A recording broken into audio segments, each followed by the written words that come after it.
દીક્ષિતા સતત ઝી 24 કલાકે ખબર બતાવી રહ્યું છે કે આખરે રાજકોટ હોય, અમદાવાદ હોય, ગાંધીનગર ક્ષત્રિય સમાજ વિરોધ વ્યક્ત કરી રહ્યો છે। નમસ્કાર, હું જરાક જી હા, આપ જોઈ રહ્યા છો રાજકોટમાં રૂપાલાના વિવાદિત નિવેદન મામલે હજુ ભારે રોષ છે। રાજકોટમાં ક્ષત્રિય સમાજની મહારેલી થઈ, પુરુષો કેસરી સામા પહેરી રેલીમાં જોડાયા, મહિલાઓએ કેસરી સાડી પહેરીને વિરોધ વ્યક્ત કર્યો છે અને આવેદન અપાયું છે અને એક જ માંગ પરસોત્તમ રૂપાલાની ટિકિટ કાપવામાં આવે। ધંધુકામાં પણ બેઠક થઈ રહી છે તો સતત વિરોધ વ્યક્ત થઈ રહ્યો છે, આવેદન અપાયું છે। નિધિ અમારી સાથે રાજકોટથી જોડાઈ ગઈ છે। નિધિ, જબરજસ્ત વિરોધ થઈ રહ્યો છે, જબરજસ્ત આક્રોશ વ્યક્ત કરવામાં આવી રહ્યો છે અને રાજકોટમાં હજારો ક્ષત્રિય સમાજના લોકો જોડાઈ રહ્યા છે, આવેદન પણ અપાયું છે। શું પરિસ્થિતિ ત્યાં બની રહી છે, શું જોઈ રહ્યા છો આપ? આવેદન પણ આપવામાં આવ્યું છે, એક જ માંગ છે, માંગ પૂરી નહીં થાય ત્યાં સુધી લડી લેવાના મૂડમાં જોવા આવી રહ્યા છે। નિધિ,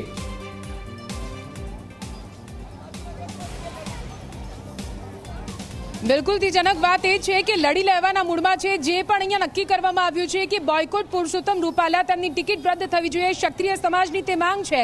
અને અત્યારે જે કલાક બે કલાકના જે દ્રશ્યો હતા રાજકોટ માટે ખૂબ જ ખાસ બની જાય છે અને પૂરા ગુજરાત માટે ઐતિહાસિક બની જાય છે, કેમ કે મોટી સંખ્યામાં અહીંયા ક્ષત્રિયોનો જમાવડો જોવા મળ્યો, જ્યાં કેસરી સાફા પહેરીને તમામ પુરુષો હાજર હતા અને જેટલી પણ ક્ષત્રિયાણીઓ હતી તેમણે કેસરી કલરની સાડી પહેરેલી હતી।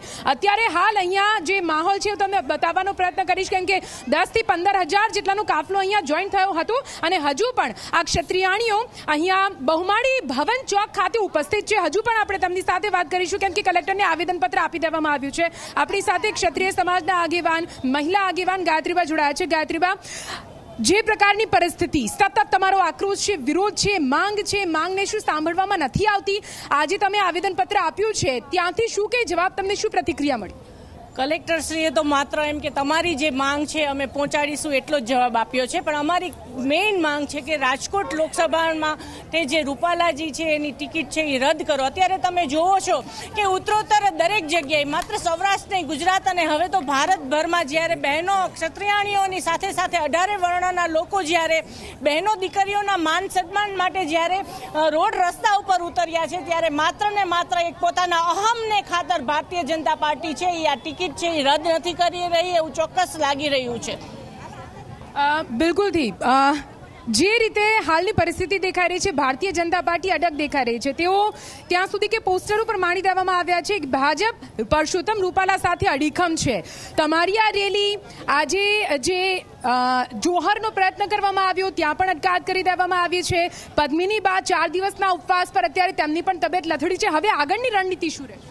મેઇન અમારા જે 90 સંસ્થાઓ છે એના આગેવાનોની જે કોર કમિટી છે એ દ્વારા જે પણ નિર્ણય લેશે એ પ્રમાણે અમે આગળ રહીશું। પણ તમે જુઓ છો કે ઉત્તર પહેલાં જામનગર હોય કે પછી ભાવનગર હોય, સુરેન્દ્રનગર હોય અને આવતીકાલે ધંધુકામાં પણ આ જ રીતે સંમેલન જે છે એ ચાલુ જ રહેવાનું છે, જ્યાં સુધી અમારી જે માંગ છે એ પૂર્ણ નહીં થાય ત્યાં સુધી, જ્યાં સુધી રૂપાલાજીની ટિકિટ જે છે એ રદ નહીં થાય ત્યાં સુધી અમારી જે આવા અમારા જે કાર્યક્રમ છે એ ચાલુ જ રહેવાનો છે। બિલકુલ, એટલે ક્ષત્રાણીઓની જે માંગ છે, પોતાની માંગ પર તેઓ અડગ છે। જોહરની ચીમકી ઉચ્ચારી દેવામાં આવી છે। એક તરફ પદ્મિની બા જે 4 દિવસના ઉપવાસ બાદ તેમની તબિયત લથડી છે, હાલ તો તેમને હોસ્પિટલ લઈ જવામાં આવ્યા છે। મારી આસપાસ જે પણ બહેનો તમે જોઈ રહ્યા છો, જે પણ ક્ષત્રાણીઓને જોઈ રહ્યા છો, એવું નથી કે માત્ર અહીંયા રાજકોટની છે, પરંતુ ગુજરાતના ખૂણે ખૂણેથી અહીંયા પહોંચેલી છે। આ બહેનો કચ્છથી અહીંયા આવેલી છે। આપ એક ક્ષત્રાણી તરીકે પોતાની હાજરી આપવા માટે રાજકોટની આ ધરા પર પહોંચ્યા છો, આપની માંગ લાગે છે સંતોષાશે? હા, અમારી માંગ નહીં સંતોષાશે તો અમારો આક્રોશ આગળ વધશે અને આગળ રહેશે। જ્યાં સુધી અમારી માંગ પૂરી નહીં થાય ત્યાં સુધી ખૂણે ખૂણેથી ક્ષત્રિયાણો બધા આવશે અને આ લડત ચાલુ જ રહેશે। જ્યાં સુધી રૂપાલાભાઈ એમની ટિકિટ રદ નહીં કરે ત્યાં સુધી અમારી માંગ પૂરી કરશે। અમે કરણી સેના કચ્છમાંથી આવ્યા છીએ અને અમારી માંગ એક જ છે, અમારે કોઈ સમાજ જોડે વિરોધ નથી। 18 વર્ણ અમારી સાથે છે, બધા ભાઈઓનો અમારે સપોર્ટ છે, પાટીદાર ભાઈઓનો પણ અમે આભાર માનીએ છીએ, એમ કે એમનો પણ અડધો સપોર્ટ છે, બીજા બધા વર્ણનો અમને સપોર્ટ છે કે ક્ષત્રિય ભાઈઓ જે આજ તમારા ઘરમાં કોઈ મા બેન બેટીને કહી જાય, ગમે તે વરણ હોય, અમે એમ નથી કહેતા કે અમારી વર્ણમાં ગમે તેના મા બેન બેટી તો બધાને સરખી હોય ને, કોઈ પણ વરણ હોય, દીકરી કે મા કે બેન વિશે કોઈ પણ બોલવા જાય તો કોઈ સાંખી ન લે। અમે જો રૂપાલાભાઈની દીકરીઓને કોઈને એના સમાજ જોડે પણ વિરોધ નથી, વિરોધ ખાલી અમને રૂપાલાભાઈ જોડે છે, બાકી કોઈ જોડે નહીં। એના ભાઈને ભલે ઊભો રાખે, બાકી એની ઉમેદવારી એ પાછી ખેંચી લે, બાકી ગમે તેને અમને ગમે તેવો ચાલશે પણ રૂપાળો નહીં જોઈએ। બિલકુલથી એટલે આપ આપની માંગ પર જે રીતે અડગ છો, ભારતીય જનતા પાર્ટી પણ અડગ હોય તેવું લાગી રહ્યું છે. હજુ સુધી એક પત્તું ત્યાં આગળ હલ્યું નથી. ચાલશે જ નહીં, અમે ચલાવી જ નહીં લઈ. રૂપાલાને તો નીકળવો જ પડશે. હા હા ગીતાબા વિશે બોલો. અને પ્રજ્ઞાબા અને ગીતાબા, જો મારો અવાજ તમને સંભળાતો હોય તો તમે જે જોહરની વાત કરી છે કે આજે અમે જોહર કરીશું, તો દીદીબા અમે બધા ક્ષત્રિય સેના બધી તમને રાજપૂત સમાજ બધો આપણા ભાઈઓ આપણી બહેનો તમને એટલું કહેવા માગે છે કે આ વસ્તુ અટકાવી દો, અટકાવી દો, અટકાવી દો. તમે સમજો, હજુ આપણા જવતલિયા વીરા, આપણા માળી જાય આ ભાઈઓ જીવતા બેઠા છે. આ વસ્તુ આપણે તમે આ શોભે નહીં અત્યારે.